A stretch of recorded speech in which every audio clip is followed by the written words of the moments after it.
Welcome back to another episode of the March to Rocktober. And at the end of last episode, we just made our first trade of this March to October. We got Albert Suarez from the Orioles, some much needed pitching help, and we're gonna get things started today with his team debut. I'm going right into it, and not only is it his team debut, it's also his season debut. The Orioles had him stuck in AAA. Oh man, and we really are just getting right to it. No pregame stuff, they're just loading me straight in. All right, so here we go. Let's see what he's got for me. I am a little bit skeptical, and really the biggest reason for that is his stamina rating was only like, man, I don't remember now if it was a 65 or a 63. Not really what you're looking for in a starting pitcher, but he is still a pretty massive improvement to what we had. We got Antonio Senzatella out of the pitching rotation for Suarez, and that's a good start. But Senzatella was also a guy who had low stamina, so that's why I wasn't like opposed to making the trade, because it's still a pretty big improvement. And a lot of the reason why I did make this trade instead of one of the other ones was just since it's so early. We don't need to like make our big splash yet. We don't need to spend all of our prospects. This costs like nothing. So if Suarez somehow doesn't pan out, we really didn't spend much to get him, except, you know, one of our trade opportunities. And there we go, another strikeout on that curve. That might be a pitch. But if we can have a successful start today, which it's already looking pretty good through 7 pitches, if we can get Suarez some kind of performance boost, if we even get him all the way up to a 3+ boost, I think that's going to make this trade even better. I mean, unquestionably, it'll make this trade even better. Man, our guy Late Night Lamont over here is putting together an AB. That actually came a lot closer. Oh, we made the play. I thought he smacked that, and I thought it was going to go way foul. Okay, good inning. But yeah, actually, the other thing about Suarez that I forgot to mention back in the first, the other reason that, you know, it's not a ton of confidence inspired by... Oh, where are we going? Anyway, what I'm trying to say, Suarez is also 35 years old, so he's at, you know, ripe age to see some regression hit him.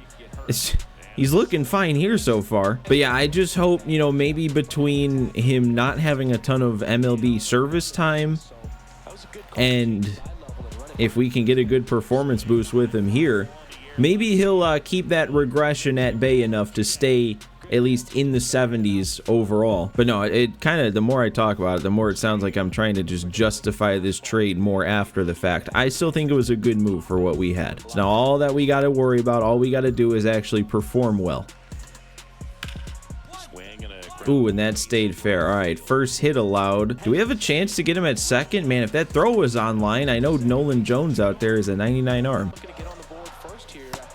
Dude, I don't get, for some reason, once they get to 2 outs in an inning, it's like they're super patient. We breeze through the first 2 batters of the first and second innings, and then all of a sudden, that next guy up decided to be super patient. This inning, it resulted in Chapman getting on, and now the next guy up is being super patient too. Just give it up. There we go. The cutter that I missed high finally got him. Okay, we don't want to miss our fastball there. Good thing it was only a single, but that's also a leadoff single. Okay, that could be 2. That could be a big play. It doesn't even matter that we gave up that leadoff single now. See, and now it's happening again. Now 2 really close takes with 2 outs in the inning. I don't get it. Okay, that was a really good pitch to get it back even. Curve to end it. Nope. I spiked the curve when he took off. Of course I did. Dude, this is actually ridiculous. I've probably thrown more pitches to get the last out of each inning. I've probably thrown double the amount of pitches to get the last out of each inning than I have the first 2 of each inning. And I walked him. This isn't supposed to be this frustrating, man. We're down to half energy. We're about to throw 50 pitches. But like, if you only looked at the first 2 batters of each inning, we would be having such an efficient start. Oh my God, swing. Thank you. I've never seen anything like this before. And there, I mean, 1 pitch.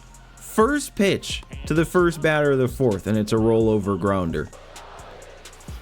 Okay, and there's a strikeout to the next batter. He did take a few pitches, but it's not like he fouled everything off once he got to 2 strikes. I think that's 6 pitches now to get the first 2 batters of this inning. Let's see how long it takes to get the last one.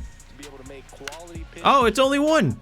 A miracle. All right, well, I don't like how our offense doesn't seem to be giving us any help, because this might be the last inning we're on the mound in green energy. 1 pitch outs are going to help that a lot. Oh, look at the bot. That's interesting. We're designating people for assignment. I don't know if I've seen that before. We might have to take a look at our rosters, because if people are being DFA'd, that might mean people are being added to the 40-man, which that changes everything.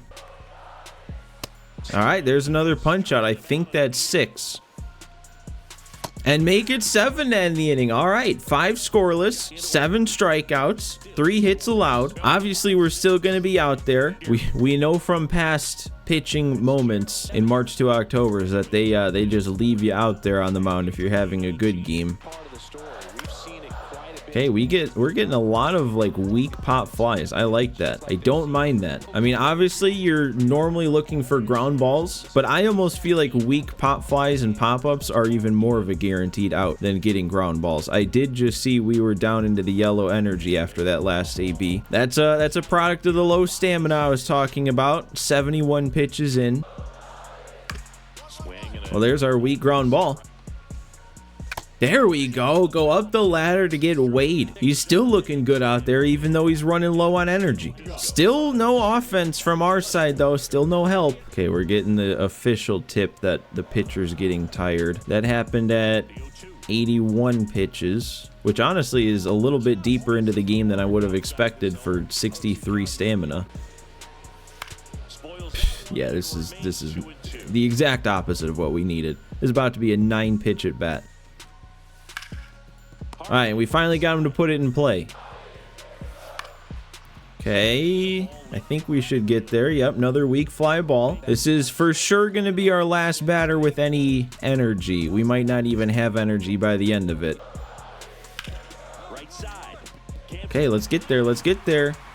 All right, nice job. On our last pitch, probably with any sort of energy, we're getting through 7 scoreless. I still bet we come out for the 8th. Oh, we don't. Okay. I mean, hey, that might be that whole logic change we were talking about to start last episode, where they actually take starters out of the game. I wasn't sure if that was going to carry over into player locks, because in my experience, you just go, especially if you have a scoreless outing. But let's see. Do we get the win? We better if I pitch like that. We didn't. We got shut out. So we're going to get negative momentum, even though I just threw 7 scoreless innings and got a 3+ performance boost. But I guess that's just how player locks can go, man. When you're only controlling one dude, the rest of your team is, well, out of your control. But that's good, though.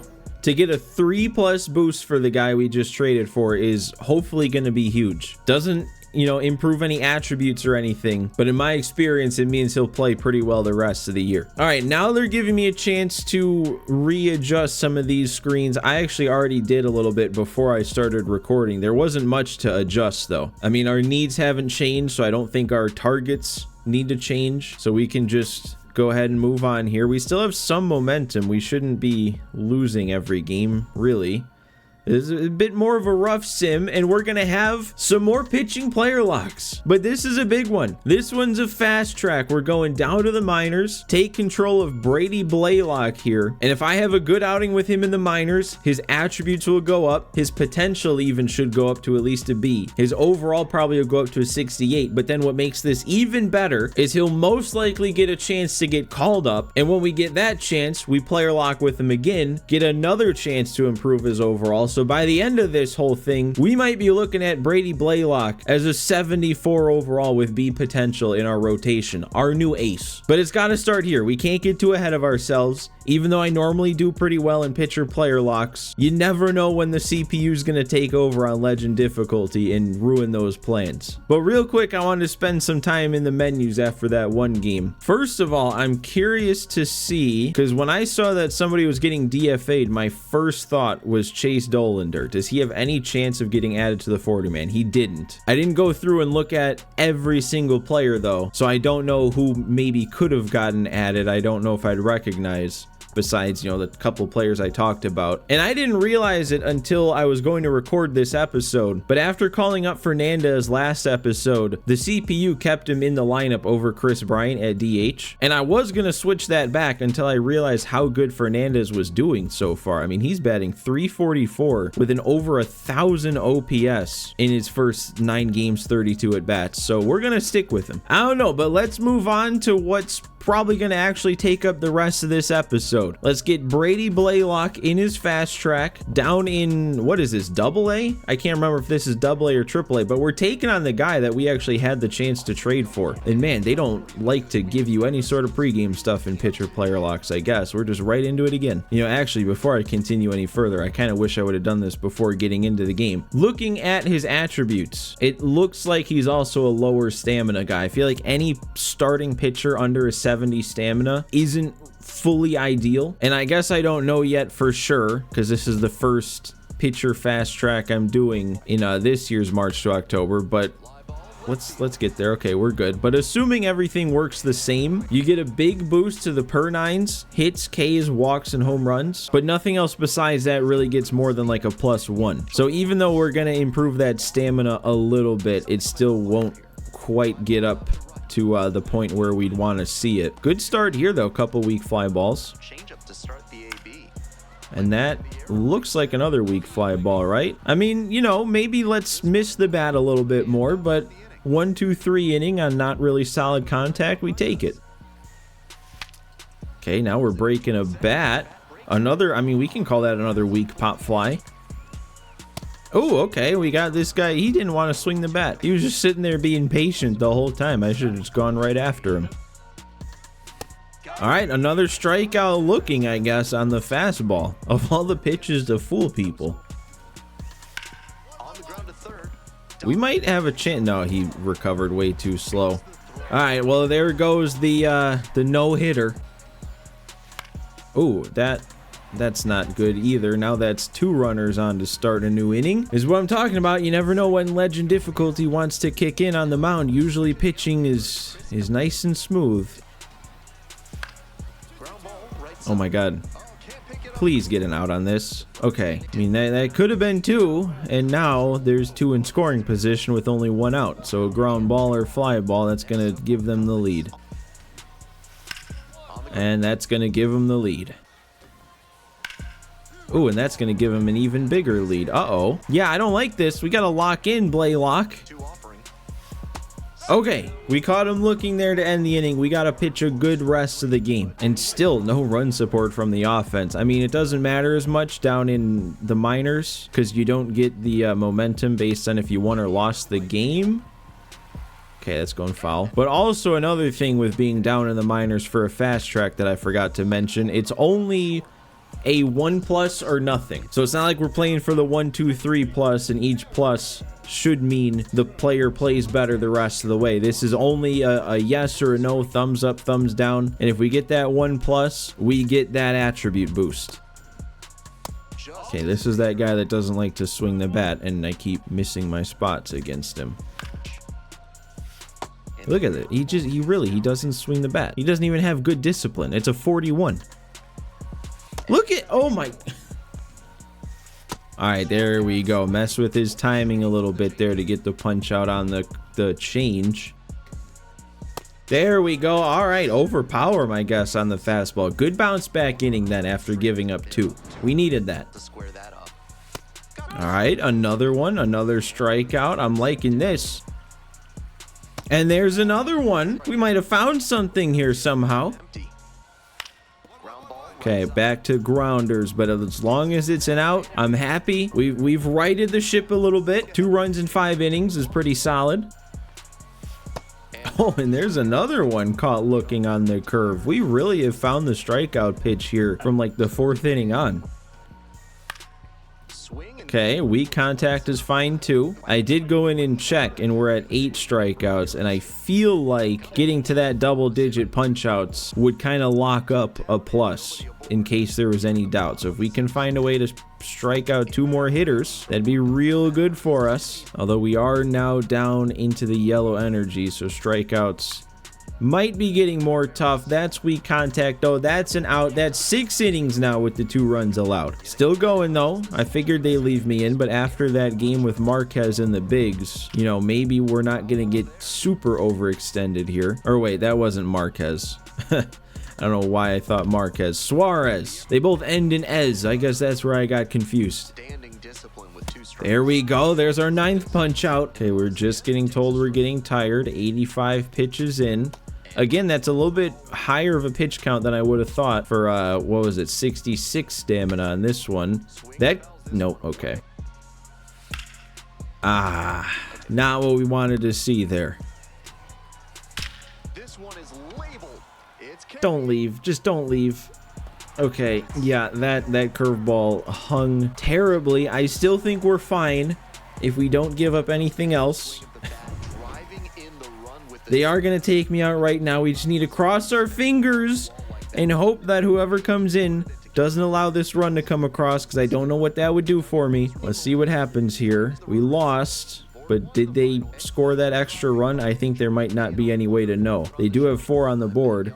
They did score that other run because that's 2 runs in the 7th, but we got a 1+. All right, it's all we care about. Get our plus, get our fireball, and most importantly, see what this attribute boost is going to be. All right, so there's that, and there's our 1+ to our fireball, which I feel like we need because I don't think we had the strongest sim. I forgot to check on our record after that last sim though. Won a series against the Padres, and we don't get a chance to call up our guy yet. We got to play a game first. All right, but yeah, checking in now. We're 24-16, and we're actually putting a little bit of distance between us and the rest of the division. But let's go in here and see what this boost did. And I'm going to this screen because I learned something here. I didn't realize this before, but it says now on the depth chart screen, you can press square to view position. It brings up this page. But who we want to look at is Brady Blaylock. Oh, actually, you can't press triangle from here. All right, well, I guess I didn't test this out enough. Why wouldn't they just let you press triangle here and look at the player card? I don't get it. At least we see from there, though, that he was up to a 68 overall, but we gotta go here to actually look at what that means. He did get that B potential, the big boost, +7, saw the per 9s like I said, and nothing to the stamina, but I'm guessing he might have lost a point to his stamina up to this point in the season, and we just got him 1 point back. But no, this is huge. 68 overall, B potential. That's exactly where Dollander is at this point. So we just created a new top prospect, and hopefully we just haven't gotten the chance to call him up yet because his next spot in the rotation hasn't come up, so he's still building back his energy. So I wouldn't be shocked if we get the chance to call up Brady Blaylock after this game against the Rangers. But let's take control of the whole team once again for the first time this episode. We got to protect a 4-3 lead, bottom 8.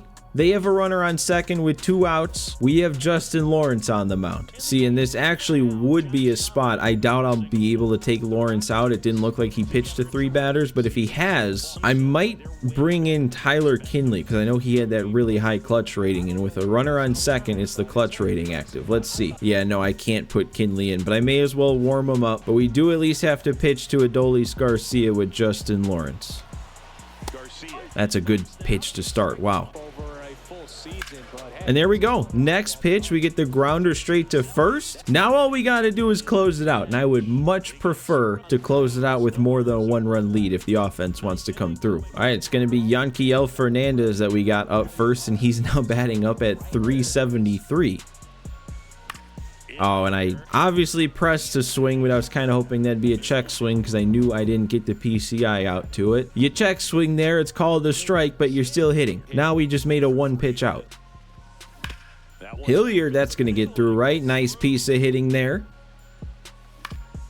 Oh, I missed a cutter right down the middle. I don't know. I was kind of getting frustrated, though, right before that pitch because I wanted to check the defense and see what kind of arm the catcher had if I was going to take off with Hilliard. And now since ambush is a thing and R3 on its own is used up, you can't just do that with R3. But it says you're supposed to R2 and then R3, but it's still not letting me do it.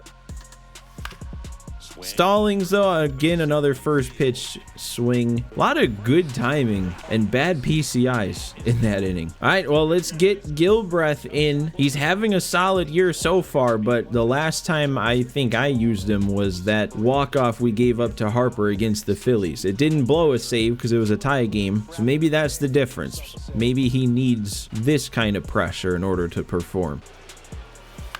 Oh, come on, we got to make a play after a swing like that. Get it over there, Tovar. Come on, why did we take so long? He definitely, like, he could have gotten it out of the glove quicker, right? I'm not crazy to think that. Oh, he's taken off. He got way too good of a jump, though, for us to have a chance. That's not good. Now that's the tying run on second with nobody out. And that's exactly what we didn't need there. That's terrible. Now that tying run doesn't even need a hit to come around to score. You don't intentionally walk anybody, though, because that would just put the winning run on base, and you don't do that. Somebody offer me a closing pitcher, please. All right, man. With every pitch I throw, I think Gilbreth is losing the closing pitcher role. I know his numbers looked fine. He was 9 for 9 up until now in saves, but this is twice now in the last 2 appearances that I've struggled with him. There we go. Finally put this guy away. But when I was looking at the numbers too, Tyler Kinley had like an ERA right around 1 in like 15 innings so far this year. So I think, I mean, now he's our highest overall bullpen arm. He's actually progressed a little bit. Think we'll make him the new closer. Oh my God.